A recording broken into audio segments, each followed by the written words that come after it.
വർഷങ്ങൾക്ക് മുൻപ് ഒരു വിമാനാപകടത്തിൽപ്പെട്ട് ആമസോൺ കാടുകളിൽ അകപ്പെട്ടതായിരുന്നു ഇത്തിക്കര പക്കി. വർഷങ്ങളോളം അവിടെ ജീവിച്ച പക്കി ദിനോസറുകളുമായി ഒരു അത്ഭുതകരമായ സൗഹൃദം സ്ഥാപിച്ചു. ആക്രമണകാരികളെന്ന് ലോകം മുദ്രകുത്തിയ ദിനോസറുകളായിരുന്നു പക്കിയുടെ കൂട്ടുകാർ. എന്നാൽ ഒരു നാൾ മുതൽ ദിനോസറുകളുടെ എണ്ണം കുറഞ്ഞു വരുന്നത് പക്കിയുടെ ശ്രദ്ധയിൽപ്പെട്ടു.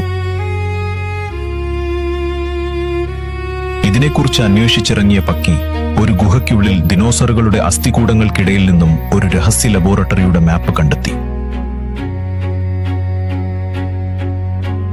പിന്നെയൊന്നും ആലോചിക്കാതെ പക്കി ആ മാപ്പുമായി യാത്ര തിരിച്ചു.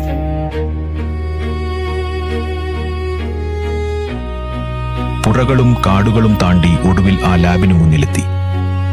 അവിടെ കണ്ട കാഴ്ച ഭയാനകമായിരുന്നു. തന്റെ കൂട്ടുകാരനായിരുന്ന ദിനോസറിന്റെ പല്ലുകൾ ഒരു ട്രോഫി പോലെ തൂക്കിയിരിക്കുന്നു. അതുകൂടാതെ മുട്ട വിരിയിച്ചെടുത്ത കുട്ടി ദിനോസറുകളെ ചില്ലുകൂട്ടിലിട്ട് പരീക്ഷണങ്ങൾ നടത്തുന്നതും പക്കി കണ്ടു. ഇതുകണ്ട് രോഷാകുലനായ പക്കി കൺട്രോൾ റൂമിൽ അതിക്രമിച്ച് കയറി. അവിടെയുണ്ടായിരുന്ന ഒരു റിമോട്ട് ബട്ടൺ ഉപയോഗിച്ച് ദിനോസറുകളുടെ കൂടുകൾ തുറന്നുവിട്ടു. കൂട്ടിൽ നിന്നും പുറത്തുചാടിയ ദിനോസറുകൾ തങ്ങളെ ബന്ധനസ്ഥരാക്കിയവരെ ആക്രമിച്ചു. ഈ ബഹളത്തിനിടയിൽപ്പെട്ട് അബദ്ധത്തിൽ പക്കിക്കും പരിക്കേറ്റു.